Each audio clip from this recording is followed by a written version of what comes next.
Guys, what's up? I'm going with another Diablo 4 Season 9 Spiritborn build guide, and today I want to present you my theorycrafted Razorwings build. I completed Pit 100 on stream and Pit 105 off stream on the Season 9 PTR. Since then, the new pants got a semi-nerf, so maybe we can complete like 4 or 5 levels less. Still like Pit 95, Pit 100, so this build is still good to go. I also killed like Lyle in 5 to 10 seconds, so yeah, this build is really potent. It is also like the quill wall. It is not as good as the quill wall because it doesn't hit that many times for the Chagger Spirit Hall, but it's still good, and it's actually also better to play this version than to play the normal Razorwings version. So first of all, what things you need for this build? Well, you kind of need to know what things does scale from Thorns. It's basically really easy. Your Thorns, your flat Thorns, your main stats, so dexterity, and things like your passives that will get you more Thorns. Like while you have a berry, your Thorns are increased by 20%, or things like your Season 9 power. So these are the things that get scaled by Thorns. And also, what does the new pants do? Well, you're gonna do all of your Thorns damage as a poisoning damage with every hit you're gonna do with your cast, so that's also really nice. And we're gonna scale it with the Spect of Plains power that will deal more damage the more ferocity charges we're gonna have, and we're gonna kind of double or triple it with Chagger because it all gonna add it up, and then we're gonna do a large amounts of damage. Then with also Felltooth says aspect, and also with the added up damage that will get released with a big boom with Noxis Resistance. So that's the kind of style that we're gonna aim. I will also do an updated build guide when the season arrives. But before I'm gonna jump into the Season 9 powers, there are some kind of prerequisites you need for Razorwing builds. So it is not a Season 9 starter, just check out my quill wall build for it. You kind of need, I think, at least 25 Razorwing charges. So you're gonna get this with Razorwing charges on all of your 3 jewelries, and I think you need to kind of hit 1 crit on your Razorwing charge on both of your rings. Then you kind of have like 25 charges, then you should be good to go. And also make sure that you always have a barrier, because with a barrier you're gonna have a 10% chance to get more charges with an active barrier. And in addition, you need to play with the hunter, because you're gonna have the intricacy, and intricacy will give you more charges of Razorwings back when you use the hunter. So always make sure that you're gonna use Razorwings when you're gonna cast the hunter. So these are the things to keep up your Razorwing charges. I will also do another video on that when the season drops. So now for the Roderick spells, the Season 9 introduction, we're gonna get this integrate. This could be also a change when we're gonna find a better one on the live servers. Assign it with your Razorwing skills. Also get your corrosive vapor, the poison fusion, so we're gonna do more poison damage. Then get 2 denial arcanas, because we're gonna need it for the seal of denial. We're gonna get more Thorns barrier and fortify with 2 denials, so we can get this with invigorating helix.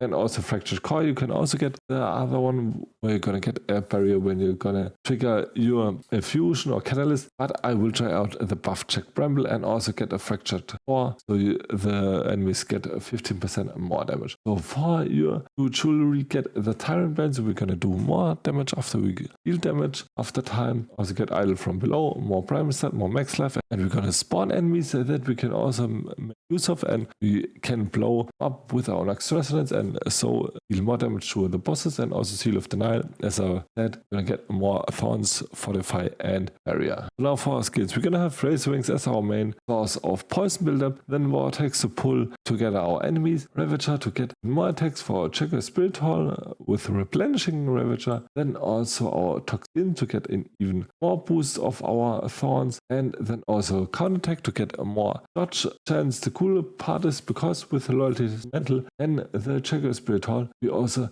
gonna have a low cooldown of counterattack, and then also last but not least the hunter with our ultimate to get more ferocity stacks, to get more damage I get into it. It got a nerf, but it is still really good. Maybe I will test out things like the Devourer or the Seeker but the problems I think you need the hunter to get your intricacy going. So now also a quick showcase of the skill tree. Get 1 point in the rock splitter and skill anything that you get. Your focus skills, get your vortexes, also the cliffs, get your ravager as also the replenishing ravager, toxic skin as also replenishing toxic skin, get your 3 points in the apex and diminishment, 3 points in unrestrained power and mirage. For your death skills, get your perseverance, also skill counterattack. We don't skill armored hide because it has a way too high cooldown and we're gonna have only 5 seconds of uptime and we don't have any natural big chunk of cooldown reduction. Also get 3 points of auspicious for passive barrier generation, also bastion for more thorns, and also get nourishment for more poison build up, for more poison damage, and also for your potion skills get Razorwings. That's also poison Razorwings. Right now I'm also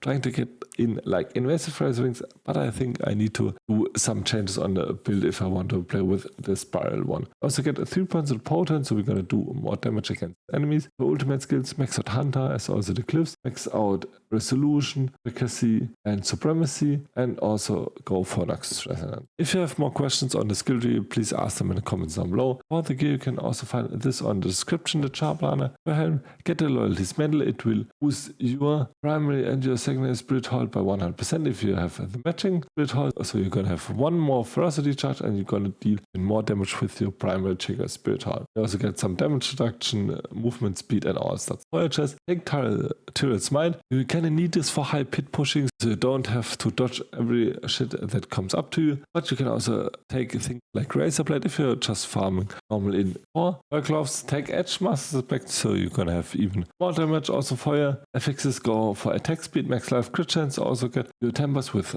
Mystic Circle Potions here and barrier generation. For your pants, get the new Balazans with Cheon ranks Bastion. For boots, get the duelist aspect. They will further boost your damage with the aspect of Blend's power, and also get some vortex size, armor, dex, and max life, and also get barrier gen on your gloves. And for your weapon, get yourself a quarter staff with damage over time, dex, and max life, and also as a tempers, primary centipede spirit hold potions here, and also Mystic Circle Potions here. For amulet, get ranks potent, apex, and dex. Potent and apex could be really rare, so get things like maximum life or cooldown reduction. For your tempers, get Mystic Circle Potions here and Razorwing charges. For your ring, get the conceded aspect with max life, dex, attack speed, or instead of attack speed, crit chance, but we kind of want to have more attack speed to get more cast out. For tempers, get Mystic Circle Potions here and Razorwing charges, and I think you need at least 1 hit of Razorwing charges, and this also in your second ring with the Felswith aspect. For legendaries, get a Yule Kui for your first setup and the Aho Quacks for your second setup. And for a Paragon Board, you want to start to get your main glyphs and your main powers for the first one, and then just cycle through all of your boards, get your glyphs, your legendary nodes going, and then just pick whatever you want. Things like, okay, now I need cooldown reduction, I need more life, I need more rest, then pick just whatever you want and go on either side you want. So for your first glyph, take Kenny, then for a second board, take Shiny Skin as also Hubris, more Thorns damage, so you can start early on with more Thorns damage. For your third board, get Convergence as your legendary node, also your Revenge for more Thorns damage, for more general damage. For your second last board, get your Wildfire Glyph, so we have a kind of small cooldown reduction with fire damage from our Ravager, and also get the Vicious Shield node, so make sure you have 100% barrier gen. And for your last bot, get the Sapping node as also the Ritual Glyph, and try to get as many intelligence nodes you can for Ritual, because this will boost your damage. For the mag, pretty simple, get Subo with Molotov, Dodge Earth, Snipe, and also Ambusher. And for your reinforcement, get Draw here with Shield Charge on Razorwings. The rotation is pretty simple. Cast Razorwings if you're missing some Razorwing charges. Cast Hunter, cast Counterattack to have more dodge chance, keep Toxic Skin on cooldown Ravager, and also Vortex to pull enemies together. So I hope I could show you a cool League starter guide that is a really good build in the new Season 9. I will also play it and will also do more updates on it. If you liked the video, please leave a like and a sub. Boost my channel tremendously. I would appreciate it a lot, and ask some questions of the build in the comments down below. And until next video, bye.